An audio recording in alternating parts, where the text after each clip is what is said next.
Good afternoon and welcome to the Sheen Center Online. I'm David DeSerto, Interim Executive Director, and today's conversation is part of our continuing free public content that we're offering while we can't gather together at the Sheen Center. The Sheen Center, or the Archbishop Fulton J. Sheen Center for Thought and Culture, is a project of the Archdiocese of New York. Today's conversation is also our final talk event of 2020. And I can't think of a better way to sweep out this past year, a year that many people would like to forget, and usher in the new one than with some hope, humor, and help for the soul. And lucky for us, today's guest has written a book about those very things. 5 Things with Father Bill: Hope, Healing, and Help for the Soul. Let me get that a little bit there. It's a wonderful idea for a Christmas gift in case you need some last-minute ideas. And the author, Father Bill, now Bishop Bill Byrne, newly installed in the Diocese of Springfield, Massachusetts, is our guest, and we're delighted to have him join us today, along with our good friend, Catherine Jean Lopez of the National Review Institute. As always, I ask you to like us on Facebook, subscribe to our YouTube Sheen Talk channel, and go ahead and click that bell icon so you can get some notifications of future postings. Without further ado, welcome Bishop Byrne and Catherine. Well, thank you, David. Thank you, everyone, and especially Bishop Bill Byrne for joining. So you've been bishop for about a week now. What's it like? It's been a week. Yeah, it's exactly about a week right now to the hour. And you know what? It seems like it's about a month ago. Yeah. Because you hit the ground running, and there's a whole bunch of stuff they don't tell you before you get ordained, because I think you might pull an Ambrose and try to run out of the city. So usually you meet with the financial advisor, CFO, after ordination, and then the clergy people. So, but it's been nothing but a warm welcome. The people here have been delightful, and I'm sort of developing a thesis that the farther you move west, from Boston to Worcester, people get incrementally nicer. That's why the Canadians are so friendly, I suppose. Exactly. Yeah. Well, whenever I know someone who becomes a bishop, and we used to be on a board together and knew each other from Washington days, I want to say I'm so sorry. That's not a thing that's easy to say yes to these days. What have been your feelings about that? Well, I actually feel rather excited about it, but I'm a chronically hopeful, kind of happy person. And so, you know, the coming to a diocese like Springfield, which has been hit hard.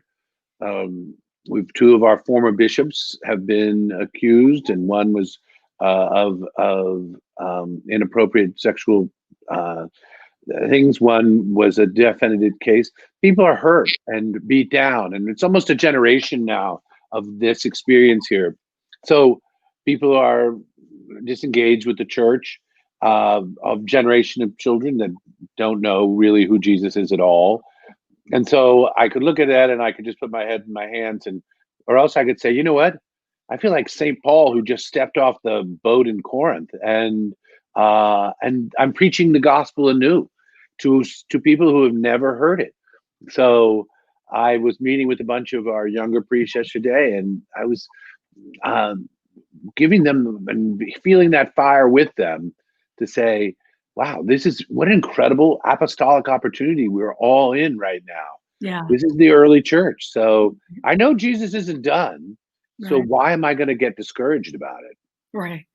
And isn't one of the mercies of this awful pandemic the opportunity for people to really take toll and prioritize, and you have people spending time with their families, not by choice, Exactly. And challenges, but also it's incredible blessings, And I think it allows people chances to ask bigger questions, right? And especially as politics and that civil domain is so polemical and so ugly and so and yet our message is that love beats hate.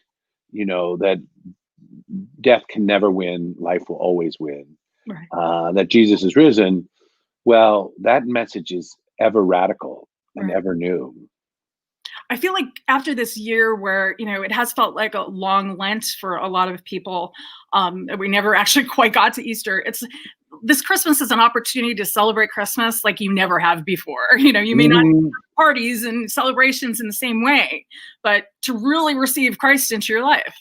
It is to focus on what's really important. I sort of, because I was getting ready to be, ordained and moving up to Massachusetts and shutting down a life in Washington, I kind of feel like I didn't have an Advent. And so 2 of my Sundays in Advent, I was on retreat. So saying Mass by yourself, is hardly Advent-y, but but the retreat was so grace-filled, and the Lord was good. But I'm going to whoop it up for Christmas spiritually and pastry-wise. You were telling us earlier backstage that there are some excellent Italian pastries in Springfield. So exactly, you're at home already. Well, I am so happy that people convinced you to put this book together, because it is some of my experience of you in Washington. There is this chronic hopefulness to you that is real, and there's a wisdom about it, and that's what you tried to put into those columns that you wrote for the Standard all those years. And I think that your book it's not intimidating. A lot of Catholic books are intimidating, and for people on the right level, that's totally appropriate. But for people who are searching, who may have been hurt by the church, I feel like this is a book that's appropriate for a whole lot of people, and can either be an introduction to who we really should be, or a help in being who we really are called to be as Christians. And each chapter is standalone. Right. So it's one of those books where you can sort of just prop it open wherever you are and be like, let's read this one. Right. And so, but I really tried to, although the tone and the anecdotes tend to be sort of light and everyday, I really wanted to drill home theological content, right, but in a very digestible way. Right. Which is, I think, what you accomplished. Nobody would pick this up and think that it's lightweight, but again, accessible to all, and not too long either. As you say, you can dip in and out. You don't have to read from page 1 to the back. You can be very, very casual with this, and I think it's really important, because I hear so often from people, particularly moms, that I was talking to a mom the other day who said, she took a shower and that was the only time she had alone, Right, yeah. And that's a reality for some people, especially those moms. But this is something that you can read and take 15 minutes and just sit down with this book and pray a little with it. Right, and that was my intention, to just make it something very accessible, very whether regarding time or just where you are in your state of mind. That was exactly it. So I should do a waterproof version so she can bring it into Apparently. the shower. I'll laminate it. You better not use the Kindle version. Right. What is your practical advice for people who they know that God is out there, they don't necessarily see him right now, and they want to grow in prayer, but maybe they're not going to church because of somebody vulnerable in their house, and they really want to connect to God and know what he wants for them. How do they start? Or start again? Sorry. Cancel cable. Cancel cable. Well, it's even harder now, because even if you cancel cable, you've got Netflix or whatever the other ones are. I don't even know what all those. But I'm just saying, it's like there's like this. We get this fire hose of bad, confusing news all the time, and it's so hard to see the light when we just have the smoke and the clouds surrounding us. And I think if we can create space in our day, then we can start to sort out, become a little more intentional, and be able to receive and hear what God's saying. One of the themes of this book is that God is speaking to us in all kinds of ways, like through our dog and through our walks and through these things. But if we don't, and I'm not just ganging up on cable, but I'm just saying that the noise, if we can get a noise reduction in our life, then we begin to hear what God is saying to us. So I'll just tell you, I do a holy hour of prayer as after I walk my dog and get her all tired out and everything. I do a full holy hour, which means I have to get up early because my days are full. And it's interesting because I woke up on last Wednesday and I thought, or Thursday or something, and I'm like, I'm all alone in Western Massachusetts. I don't know anybody like really close that I would, pal around with, or like I lived in a house with priests and seminarians, and there was so much affective engagement, and I kind of was a little sad. And then I did my walk and I went to the holy hour, and the Lord really spoke in that silence, and only in that silence can we hear it. The Lord was like, I got you. You are where I want you to be right now. Lean in. But I wouldn't have heard that. I would have woken up in a little bit of desolation and probably just allowed myself to sink into it. Right. If I didn't create some space and quiet and silence. So I think that's my number one advice. And isn't it so that the busier you are, the more important it is that you wake up and do that holy hour? Absolutely, yeah. And luckily it's ingrained in me such that if I didn't do it, it would be like I didn't eat at all during the day. Like I'd be like, it's sort of like, you hangry is like if you're angry. Well, this is prangry. A lack of prayer. So that's it, or unprangry. And so that I would like, it's more, I'm an extrovert way off the charts, as you well know, Catherine. And so so quiet is not my default. But now for me, it's like soaking in a tub after you've been out in the cold sledding or something. That feeling of like, Right. And so I soak into quiet. And if you're brand new to it, start with 5 minutes. Start with 7 minutes. And before you know it, you'll be sitting there a lot longer. So is that how you were chronically hopeful? I mean, how can you be hopeful in the madness that is 2020, which didn't start in 2020, but I think one of the people misunderstand what theological hope is. And hope is, we tend to think like, I hope I can find a parking space, as if it's some sort of serendipity experience. I hope that my football team wins. I hope that this happens. No, hope is the virtue of knowing that Jesus rose from the dead, that he's conquered, that he has won, and we're just in the midst working out all the details.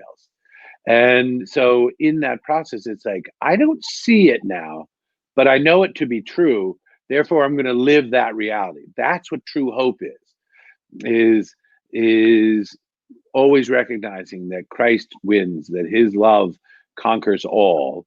And that's what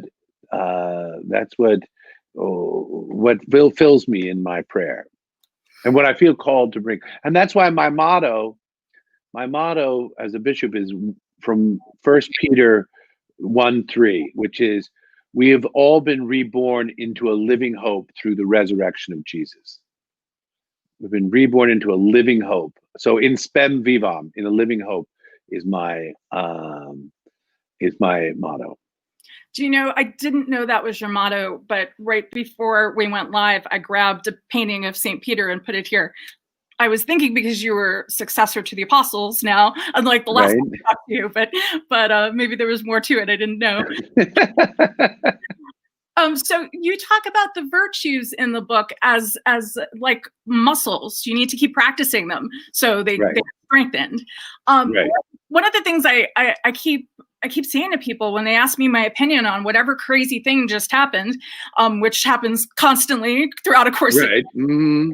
you know, at some point, who cares? You know, obviously some of these things are very important, but, you know, people getting all hot and bothered about a nativity scene at the Vatican, you know, I didn't get it, but these aren't things to get all bent out of shape about to some degree, you know, like, Right. so it's almost as if in this moment in time, people have been pressured into having an opinion about everything, you know? Right. And the fact of the matter is we aren't experts in most of the things that we're pontificating on. Right. But how much of our day have we spent thinking about being virtuous and what the virtues are and how we're applying them in our lives? The Beatitudes, you know? Right. And I think it's also, you know, the part of the virtue is training yourself to notice the beautiful and not what you don't like. Right.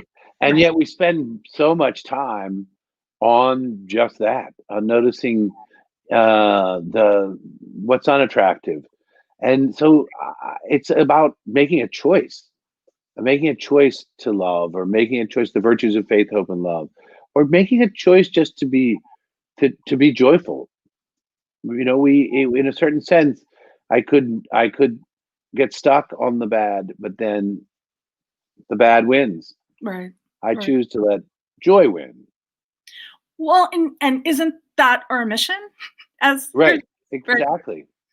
But also, I think it is. I use the method of a muscle. So, you know, I have been, and as soon as I stop doing it, I lose weight, as I don't eat anything with sugar in it. So once this all happened and people were bringing cookies, I'm like, oh, I'll do this after the new year and whatever. And so now, if I look in the refrigerator and there's a cannoli or a carrot, sorry, carrot, you know, you're not getting picked, because my sugar muscle is all hyped up.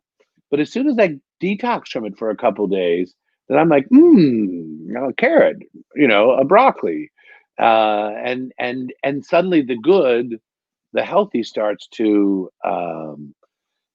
become easier to choose and to bring about. And one of the things too that's so obvious, it seems, is how much ugly there is and how much people are almost drowning or being suffocated in it now. I mean, we look at the opioid epidemic. We look at the rise in suicide. You know, Mhm. we're obligated to be all about the good and the beautiful because people can't take any more of the rest. Right. Well, St. John of the Cross, he has this great line. I was ordained on his feast day. And St. John of the Cross says, if you come into a place and you don't find love, bring love and you're going to find it. So, into this world where we find so much hatred or ugliness or discontent, let's bring love. Let's bring beauty. And it's just in our dialogues. You know, the tragedy of families that don't eat together because of politics is a great travesty. And people, whereas we all have different opinions about different things, but if you can't sit down with somebody and transcend all that, what a great poverty that we have in this country then. Right, right. And the poverty of thinking that I think this is a bipartisan problem, thinking that politics is going to save us, you know? Yeah. Like, politics is a really bad savior. Not good. Right, exactly. I completely agree. I mean, there is that idea that this series of political maneuvers is somehow going to uh, uh, so radically change the world, and that's like this elusive dream that is that we're pursuing in light of what really we should be, which is truth and beauty. Well, and I think too that people mistakenly think that having the right politics will bring them happiness, you know? Um, Right. it is this sort of politics has become a religion, you know, and people don't know what religion is in many cases. And I think probably, you know, religion is giving God his due. Religion is justice, giving God what God deserves. But and people just associate it with an institution as opposed to an interior attitude. But therein lies a really important element, is to say happiness is not a destination. And many people think like, when I get that house, when I get that job, when I get retired, when my kids are in college or when they're out of college, then I'll be happy. And like, no, no, happiness is a byproduct of doing the good, of living well. And so this idea of constructing a series of political advancements in one way or another is somehow going to bring about universal peace. No, we live in a wounded, imperfect world. It's a tool that we can use to bring about the good. But right now it's a tool that's using us, not the other way around, I think. Like our mobile devices, they are in many cases a tool using us, Right. as opposed to us using the tool. Right.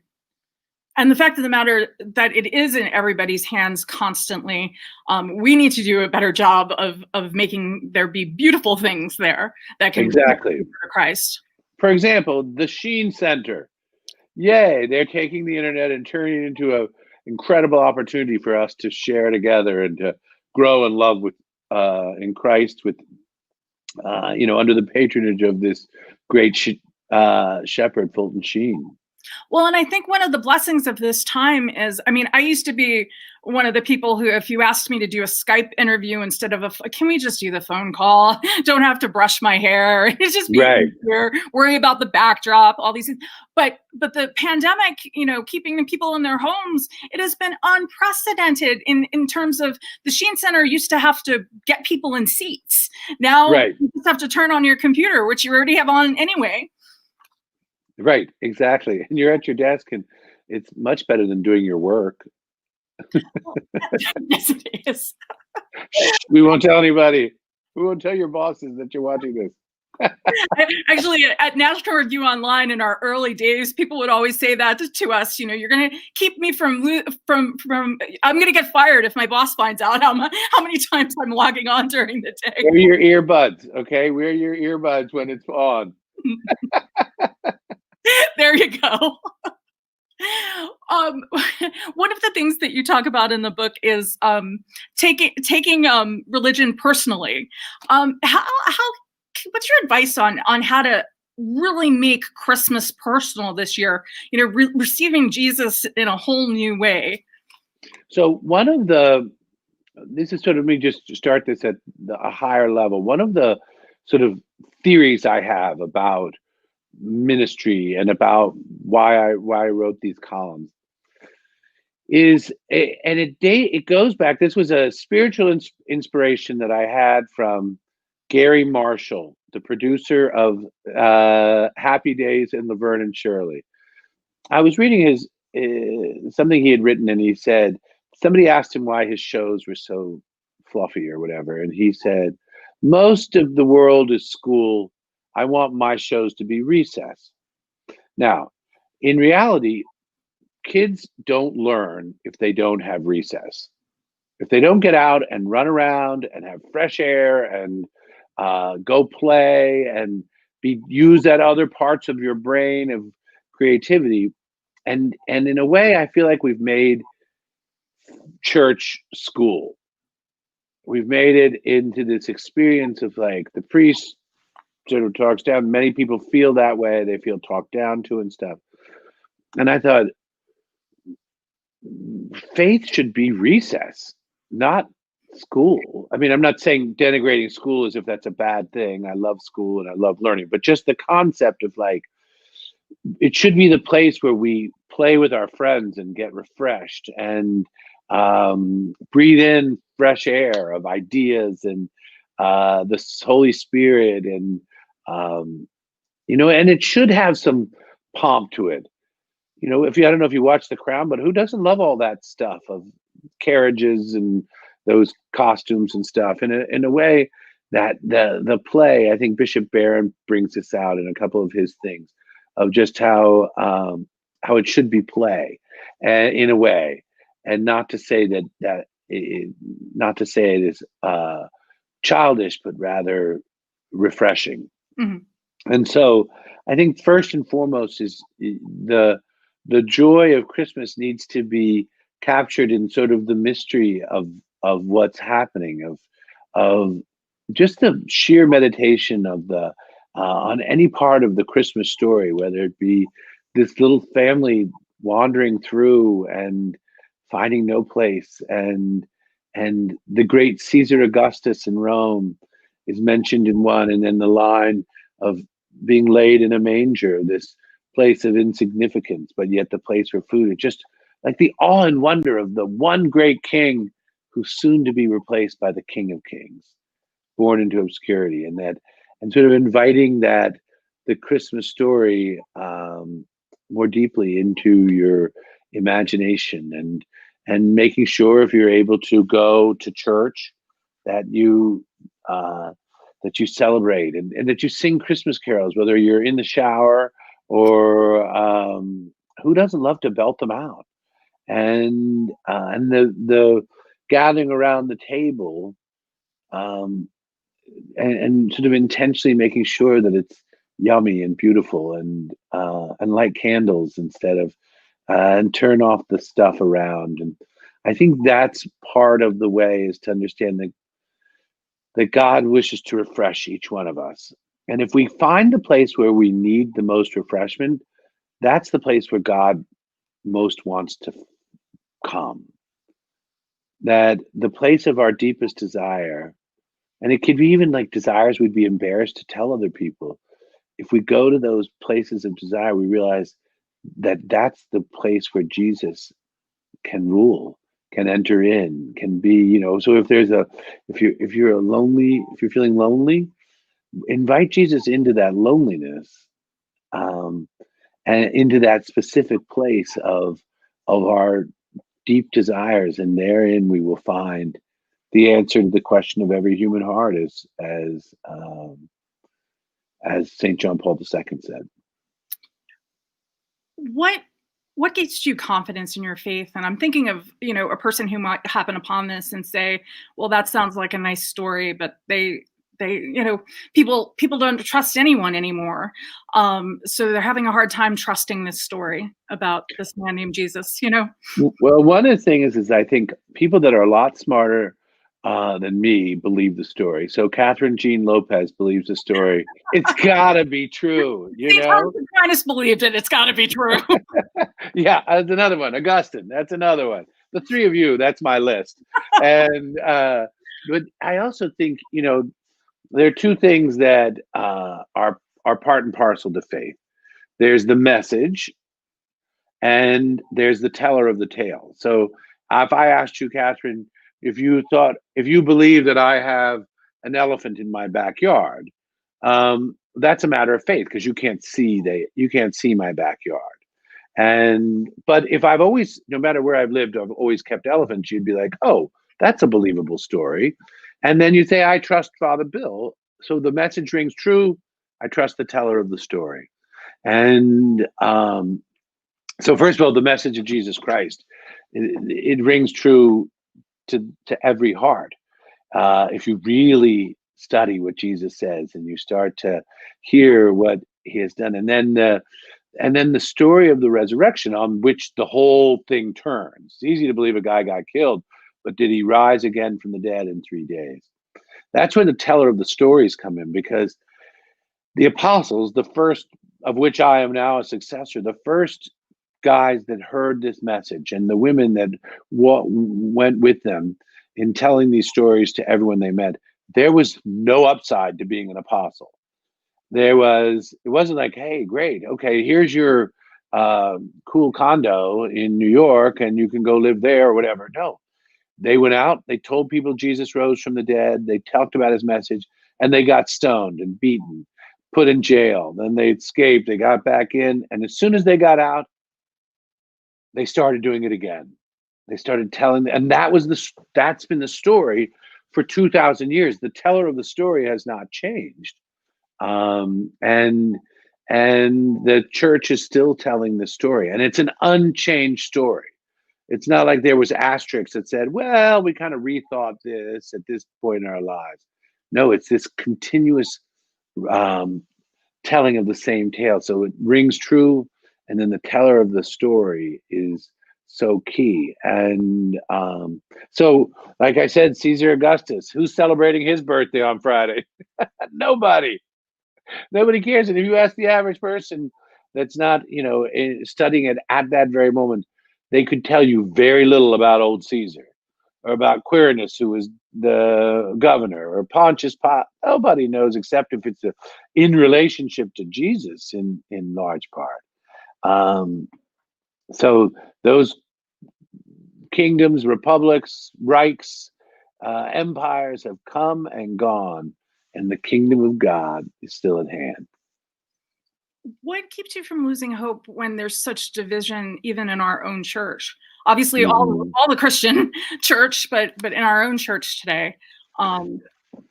Yeah, I mean, I think that Jesus didn't come to save us because we were perfect. He came to save us because he was perfect. So this is just an ever more convincing reality that original sin is still alive and well. And this is probably part of somebody who's worked on the inside of the church, we can often fight the wrong battles. And instead of us getting squabbles over a crash scene in a city that's 3,000 miles away, why don't we set up our own crash and invite our neighbors to come see it? Or volunteer at the church and help them put one up. But that's where we and that's just the effect of original sin and the evil one, time and trying to get us to lose our focus. And our focus is saving souls, Right. bringing people to know Jesus Christ, and that's why the prayer is so key, so that we can uncover those, the lies and the chaos, and say, "Oh, I'm not biting that hook," One of the things that I enjoyed in rereading some of these columns was you have a chapter where you talk about the wonderful women in Catholic history who include your mother, Yes. as well, Catherine of Siena and some others, and the Blessed Mother. Mm-hmm. So, and the last one I said was my mom, and but I have always been a big Catherine of Siena fan. Whenever I'm in Rome, I go talk to her body, because her head's in Siena. Yeah, I know. In all the crazy about Catholicism. One of those crazy Okay. stories. And especially in Italian, because they're like, "Okay, you keep her your head, I'm gonna keep her body, and then we'll both be happy." And but she was such a remarkable figure in the history of the church. A woman who would go and speak to the Pope and say, "Get yourself back to Rome, get out of Avignon," and then it's brain capacity to sort of simultaneously dictate letters and books and things to different scribes. Oh, I mean, just one of these. Wow, I'm in the same club as she is. Right. That's got to be a pretty cool club. And then my mom was just at my mom was just at my ordination, 97. She'll be 98 Wow. and she was there, fabulous, being interviewed. She was just amazing. But the incredible part about it is, the week before, she was trying to go to daily mass, but didn't want to bother anybody. She's got 8 kids, 7 of whom live about 10 minutes from her. And so she called a cab. Like, she must have called like 1-800-COVID cab, and she tripped trying to get down to the cab and broke her wrist and 2 ribs. Oh, no. So she was sitting there like smiling and gorgeous and in complete pain. But she's a tough broad, I bet just she like is. all the other ones. So she wouldn't have missed it for the world. Of course. It's amazing to me, going to daily masses. Some of the people who are there are the elderly, and it is totally safe. And I got to respect, like, I've been doing this all my life. I'm not going to drop it now, Right. And that's my mom. My mom was like, "Okay, I could die. I'm 97 and a half. I could die in my apartment, or I could die receiving the Eucharist." Right. I think I opt for the Eucharist. Right. Yeah, and I can't blame her, Yeah, neither can I. I totally agree. It's just like, life has risks, Right. I know. I mean, I'm not trying to tell people to be irresponsible. I walk Right. around with my mask. Yeah. You know, I'm 55 and a little chubby. I probably shouldn't be overly risky, but I, I gotta get I gotta get as much Jesus out of a day as I can. Right. Right. And at that, one of the mercies I think of this year is the people who really believe in the real presence. They really believe it. You know, it was Right. it was painful not to be able to go to mass for all those months, and that was not a unique experience to me. It I really wonder if there is a renewal happening. Oh, I absolutely. I hope so. I hope that people realize how hungry they were. Where Massachusetts, the day after Christmas, is going back down to 25%. Okay. So until the vaccine gets out or whatever, we have to do what the governor says. I trust his science because my capacity is not science. I mean, in reality, I don't think in our situations the cathedral seats 1,000, so we're not getting 250 right now. So we don't have, it won't be a change, but Yeah, I did have this reoccurring nightmare when we were all in shutdown mode. That the first time I got to would get the chance to go to confession and mass, I wouldn't be able to because the line would be so long. I wish that in reality was the case. yeah, I do feel it was so beautiful. Today I went to mass on a weekday, and there were 25 people there, and I thought these are 25 people who really want to be here, who really, right. because obviously you don't even have to go on a weekday, but they're Well, coming. when I was in my parish, we actually increased the number of people because we would open up, but then there would be a bunch of people that would watch the mass because we were posting it every day. And that, so we actually had more people experiencing daily mass than we did before when we had two masses. Because we would have, 300 more people that otherwise hadn't gone to church, even though they were doing it virtually. So I think that says something. That's beautiful. And it may, of course, have to do with people not commuting and you do get a little more time or you may be around, but thanks be to God for anybody who wants to worship God. Yeah, exactly. Exactly. What is your advice for people who I hear from a lot of people, and I'm probably experiencing this myself too. Advent was just like over in a second, it seemed, after this year that seems to be going on forever. What is a good way to slow down and really enter into these last days and into Christmas and an octave of Christmas? Don't keep it to Right. one day. I'm milking it for every second it's got. Yeah, I think that's the thing, is to spend these days planning how you're going to celebrate it for the one of the sort of perennial issues is we like to put Jesus in the NICU. That he needs to go in our hearts for 9 months before we celebrate the great festival of his birth. But once, by the time most people are sick of Christmas, by the time we actually show up, because they've been celebrating it since Halloween. And so to recognize, okay, well, he might have been out of the NICU, but he's about to come home, and let the joy of that happen by figuring out what you're going to do, and for an octave. It actually is a season. I celebrated to don't put your tree down unless it's a fire hazard. Keep your tree up and reread the cards. And I also think one of the things that's important to do is to recognize that you have a whole bunch of time to send Christmas cards. So if you didn't get to do it, spend the time after. And each person you write one for, say a prayer for them. And and then again, I think also is the the tradition of feasts, feast the word and the food, meaning is that in the monastic life you would fast before the feast, and so there was a sense of deprivation that we get much more of a feel of in Lent, because we like to give stuff up. But maybe in these last days we should say, okay, you know what?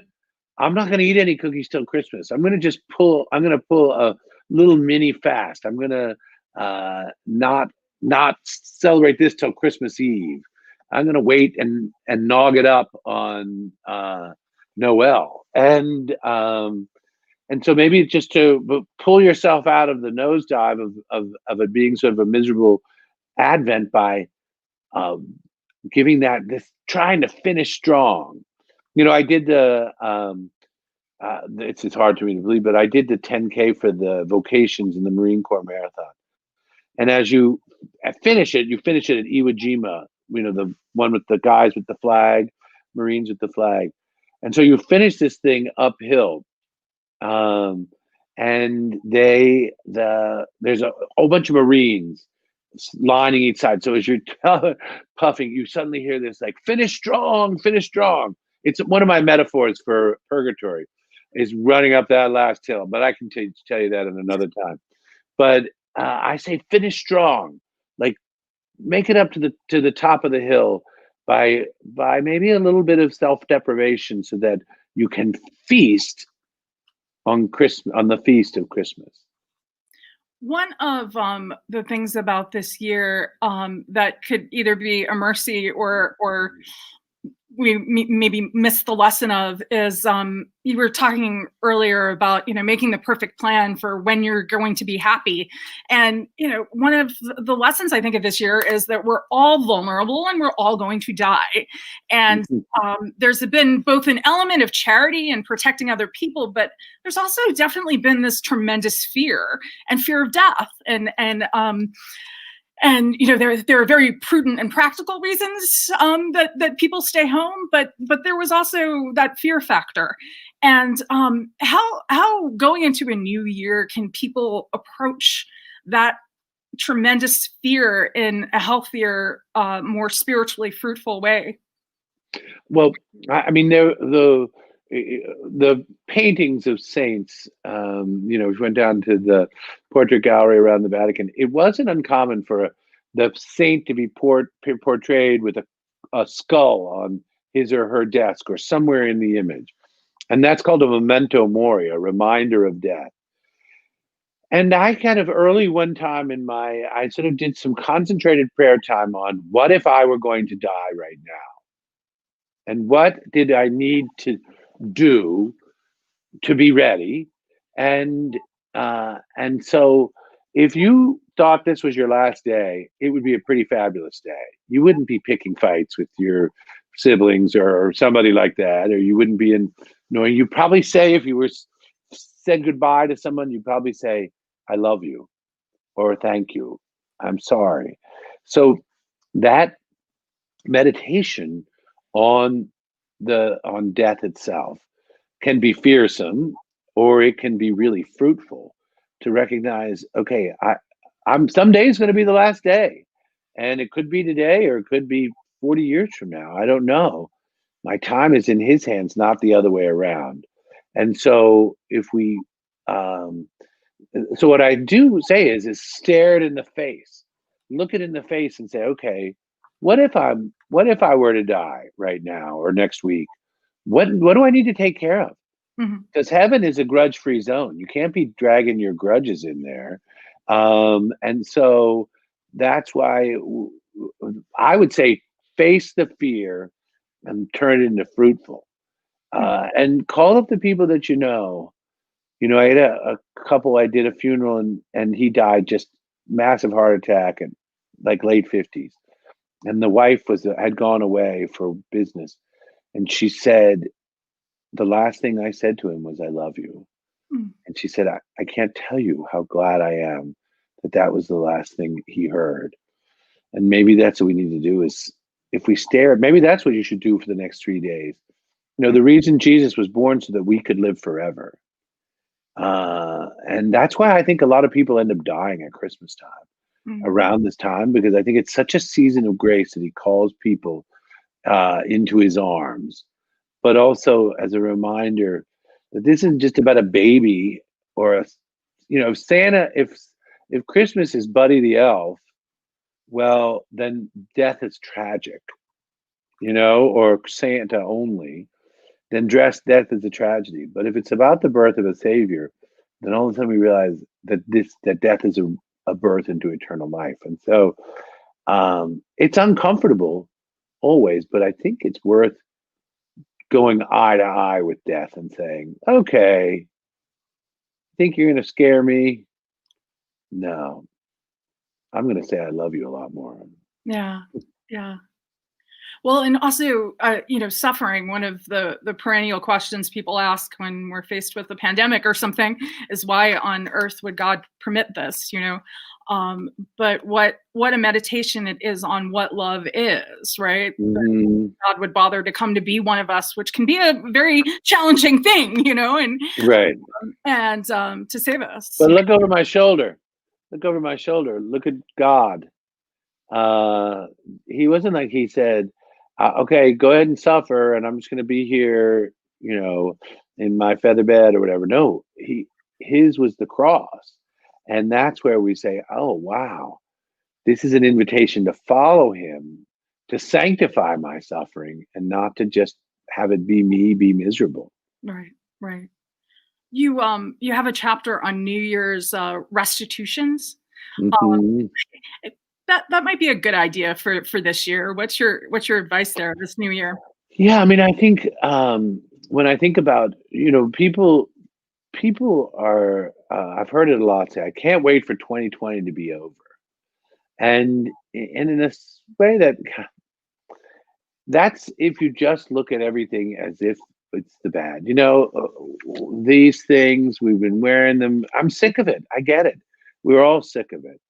Complaining about it isn't going to make it any better. Complaining about it isn't going to make it any better. I don't know how to use my phone. I've only been here for 1 week. This is a dream life. So I will.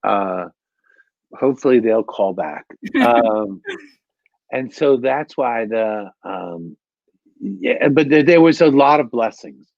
And if we just concentrate on 2020 being over, we need to look back before you can make any resolutions or any restitutions. Spend some time, and this is sort of a good post-Christmas meditation, in saying, where was God, and what blessings did I have? My tagline is, I don't want to get back to normal. I want to get back to better. Yeah. And so in order for that to happen, I have to really be intentional about the blessings and what I'm going to carry forward. One of the things when I got ordained last week, it was a COVID ordination, which meant our numbers were way, way down. And you know what I got to do at that? I got to spend way more time with my mom than I would have if there had been 1,000 people there, and my family.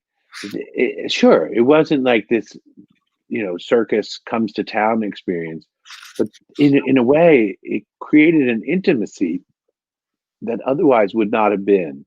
And so that I got to be at my mom got to be at her son's ordination as a bishop was magnificent. And for me, that I got to spend so much time with her in that experience was a beautiful blessing. And I think if we look back at the year, we can really mine those gems, take into 2021.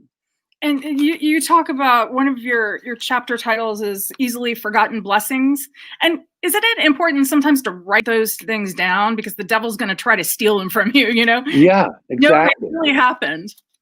I'm a big believer in writing stuff down, because my spiritual amnesia is remarkable, because I can be in prayer and say, oh my gosh, that was a life-changing revelation. And then if you ask me, like, if I didn't write it down like 9 that morning, what was it? You'd be like, I think it was something about Jesus. Maybe the Holy Spirit, I don't know. But it was good, okay? Well, I imagine I'm not an extrovert. I imagine it's even more challenging for extroverts because you're involved in so much, and you Can I tell you one of the great blessings that I had on my retreat? Please. So because I was being directed on my retreat by a good friend of mine, Archbishop Hebda from Minneapolis, St. Paul. He's a really good, holy man. So we did it by Zoom, and so I wasn't doing it in a retreat house. I borrowed a friend of mine's sort of vacation home on Martha's Vineyard. So it was in Massachusetts. I was sort of simultaneously quarantining, and Archbishop Hebda said, for initial grace, I'd like you to pray to understand that God's not sending you to Western Massachusetts just because of like a series of natural gifts. He's sending you there because he loves you and he loves Western Massachusetts, and he wants you to be together at this time. So I asked God, I was like, I had set up, they had an office space that I kind of cleared away and made that into my chapel and had the Blessed Sacrament there. And the hostess in the house had a bunch of pictures and quotes on one of the walls. So as I'm praying there, I'm like, Lord, show me about this love. Give me a new understanding. And I almost immediately looked over, and on the wall right next to where my head was a quote. And the quote said this: do I love you? If your love was a grain of sand, mine is a universe of beaches. And I was just like, I kind of teared up. Wow. And I burst out laughing. But here's what's even better about the quote. It's from the Princess Bride. Isn't that great? That's beautiful. You have the best sense of humor, God. And to think that my friend put that quote up there probably 20 years ago. And the Lord knew that years beyond, I would be sitting there asking about his love. And he would say, mine is, and you know what? It's even more than a universe of beaches. Wow. So why are you so confident in what God tells you in those silent moments? Because I think the devil tries to steal those things from us, and other people, might think it's a little Looney Tunes. Right. Well, if I'm crazy, that's great. Then this is a good crazy. What I just really, what it is this. Imagine for a second if you walked into a mall or whatever, and you hear a song that you really like, but before that, you hadn't even noticed that there was music.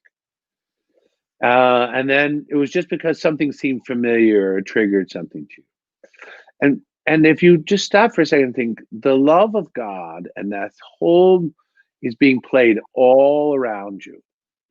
And every once in a while, we notice. But if you pray, you sort of start to tune yourself into that station a little bit more and a little bit more. And so that's why I see these things. And I'm like, that's got to be God. I had a support group that I started in my old parish for people that had lost children. And one of them was, and then they were almost all they were all families, it turned out, that had lost sons in like adolescence or young adult. Some were suicide, some were just weird heart anomalies, some were other tragic events. And one of the families, their son was a huge baseball fan, and the father and the son loved to, every summer would go, and the kid, they'd go to different baseball parks, and the kid it was his 16th birthday, and he made the varsity baseball team. He said, this is the best day of my life. And that night he died in his sleep. Oh, wow. So he'd had the same number since he was in T-ball, which is like little kids. And so they finally got the courage to go to a baseball game months after his death. And they sit down they make their order, and they get one of those little tenty triangle number things, and they go to their seat, and they're sitting there just kind of in this sort of dazed silence, when simultaneously they look down and they realize that the number they were given was the number he had always had his entire baseball career. There's no coincidences to people of faith. It's all providence. And God was confirming them in this family sacred moment of the power of the resurrection. So if you start to look for them, you start to see them, and the more you trust them, the more of a mysterious, wonderful, fabulous world we live in, created by a loving God who loves us more than a universe of beaches. To quote The Princess Bride. Uh-huh. Why is humor so important to you? Well, I mean, it's not even like it's just the way I look at life. I mean, because otherwise I'd be sobbing in the fetal position underneath my desk, you know? So you have those choices. You either laugh at the craziness of the world or you don't get out of bed. And so I kind of like, I don't have a refrigerator in my bedroom, so I have to get out of bed. Because my other favorite thing besides sleeping is probably eating. So that's it. It's just, I think it's a gift, and I think it's a gift we all gotten. It's sort of like the ruby slippers, and Wizard of Oz, and she's wearing them all the time and doesn't know it. And if you just start to say, okay, this is pretty funny. A lot of the things in the world are so ridiculous. Sometimes you do have to laugh. It is true. Yeah. And is there something about, because there's a wisdom to your humor. Is that something that is like exercising the virtue, being an integrated whole too, Right. And I think it's sort of like, like when you turn a picture upside down, or something like that, where you notice things that you might not otherwise have noticed, and that shaking the snow globe. Otherwise, it's a lovely picture of a town with a tree. But if you shake the snow globe up, it's snowing, and it's wonderful. And you might even notice that there's a thing to make music. And so kind of allowing ourselves to shake up our snow globe, or letting God do it in a healthy way. That's why confession is so good. Confession's such a powerful way to sort of shake our tree, and it gets rid of the dead fruit, but it also allows the good fruit to grow. It's kind of embarrassing, but hey, it's taking out your garbage. And if you don't take out your garbage, then the kitchen starts to stink. Oh my goodness, confession is so awesome. I agree. When I had to live without it, and thanks be to God, you were doing confessions all through the pandemic. Right. God bless you for doing that, because it's like not taking a shower, Right. Right. You have to. Right. Exactly. And I sin so much, I need to go regularly, Exactly. God gave me the gift of a mouth, and it's like, what a troublemaker that gift was. Well, it's been quite a gift to many people. I think David is going to come back in a moment. I just want to say thank you so much. So good to see you. Thank you very much. Yeah, thank you for this book, 5 Things with Father Bill, now Bishop Bill. Hope, humor, and help for the soul. And this was a joyful conversation. Thank you so much. I so loved it, and it's so good to see my dear friend Catherine. Well, I am praying for you, and I hope you have a beautiful Christmas in Springfield. Thank you. God bless. And David's back in the house. I am, and it wasn't this short time together wasn't just a gift for Catherine. It was a gift for all of us. Again, I love the book. I particularly love the chapter on baseball. As a third generation Yankee fan, I'm glad that you're up in Massachusetts, because it is fertile territory for conversion of baseball hearts up there. Can I tell you, it's also a very good thing to be a bishop, because I've already been offered box seats on the third in Fenway on the third base side. So I look forward to seeing the Red Sox beat the Yankees. Oh, okay. David, he has to. We're going to edit that out in post. We will edit that out in post. All of a sudden, you hear my mouth moving, but it'll say, the Yankees beat David's voice. But, this really is such a wonderful conversation to end our calendar year with, because, in many ways, this is such a Sheen-like book. It's I would say it's accessibly profound. It's both accessible and profound. Well, thank you very much. Absolutely. So if you need a Christmas gift idea, again, 5 Things with Father Bill by Bishop Bill. You know, I think Catherine referenced one of the chapters, the easily forgotten blessings. And one of those blessings is gratitude.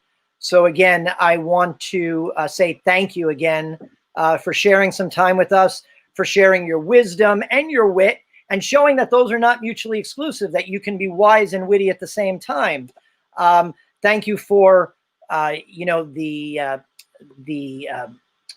humor, the healing of the soul, and most of all, in this year, thank you for the hope, which we will say is a living hope. So thank you very much, Your Excellency. Thank you very much, Catherine. And thank you to our viewers for spending this hour with us. I hope you enjoyed it as much as we enjoyed bringing it to you. And we look forward to a whole new year of content coming up in 2021.